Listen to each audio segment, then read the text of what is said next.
देखिए, अमेरिका ने यूक्रेन को बीच जंग में अकेला छोड़ दिया है, जिसके बाद से वो लगातार दूसरे देशों से मदद मांग रहा है। वहीं दूसरी ओर रूस के राष्ट्रपति पुतिन भी मानने को तैयार नहीं है। वो ठान कर बैठे हैं, वो युद्ध विराम नहीं करना चाहते हैं। पुतिन की आंखें बाज की तरह हैं। क्या करना है, कब करना है, कैसे करना है, वो ये सब कुछ पहले से ही सोचकर बैठे थे। रूस ने तो यूक्रेन के सरेंडर के बाद का भी जो प्लान है उसे भी तैयार रखा था। क्या है वो प्लान? हमारी टीम ने एक रिपोर्ट तैयार की है, वो आपको दिखाते हैं। यूक्रेन में रूस के हमले के बीच हर तरफ तबाही का मंजर है।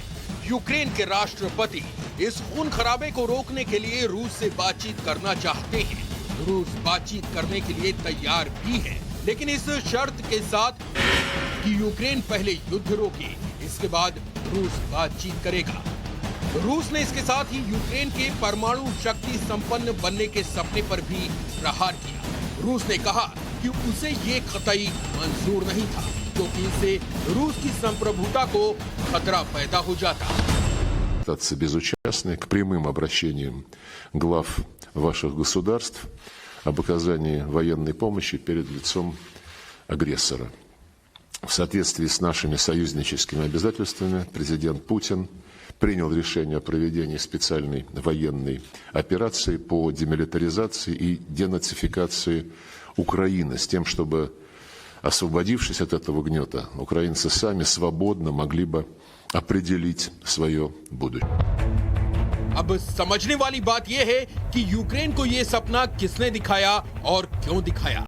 तो इसके लिए रूस अगर किसी देश पर सबसे ज्यादा उंगली उठा रहा है तो वो है अमेरिका, जिसने यूक्रेन को 2014 के बाद से ही रूस के खिलाफ खड़ा करने की कोशिश की, इस लालच में कि यूक्रेन अगर अमेरिका के कहे पर चलेगा तो यहां से अमेरिका रूस पर नियंत्रण पा सकेगा। शायद इसीलिए अमेरिका पूरी कोशिश में था कि यूक्रेन को नेटो देशों में शामिल करा लिया जाए।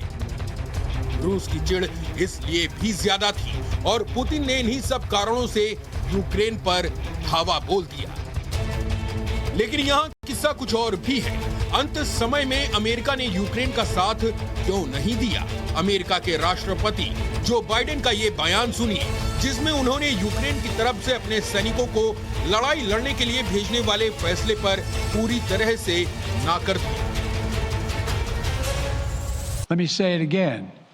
Our forces are not and will not be engaged in the conflict with Russia in Ukraine.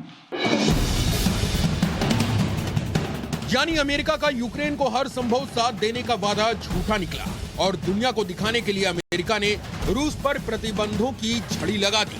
जबकि जानकारों के मुताबिक अमेरिका की तरफ से लगाए गए रूस पर ये प्रतिबंध भी हल्के साबित हुए और ब्रिटेन की ओर से जो प्रतिबंध लगाए गए वो भी कुछ इसी तरह से है। यानी सारे दोस्तों से संकट की घड़ी में यूक्रेन को मिला तो सिर्फ धोखा। ऐसे में दूसरा सवाल ये भी है, क्या अमेरिका या ब्रिटेन जैसे देश हर मौके पर अपना ही हित देखते हैं, ठीक वैसे ही जैसा कि अमेरिका ने अफगानिस्तान में किया? या फिर अमेरिका ये बात जान चुका है कि रूस से लड़ने की अब उसकी हैसियत नहीं, इसलिए युद्ध करने से पीछे हट गया? अगर इसका जवाब हाँ में है, क्या अमेरिका अब दुनिया में शक्तिशाली देश के तौर पर नंबर 1 नहीं रहा, नंबर 2 हो गया और नंबर 1 की गद्दी पर रूस काबिज हो चुका है? इसका जवाब अमेरिका के लचर स्टैंड को देखते हुए समझा जा सकता है। लेकिन जहां तक पुतिन की बात है तो पुतिन के बुलंद इरादे अब धीरे धीरे स्पष्ट हो रहे हैं। वो सोवियत संघ को फिर से खड़ा करने के मजबूत इरादे पर आगे बढ़ते नजर आ रहे हैं और पुतिन का ये बड़ा प्लान आने वाले दिनों में दुनिया में तबाही की कई और तस्वीरें भी दिखा सकता है। ब्यूरो रिपोर्ट, टाइम्स नाउ, नव भारत।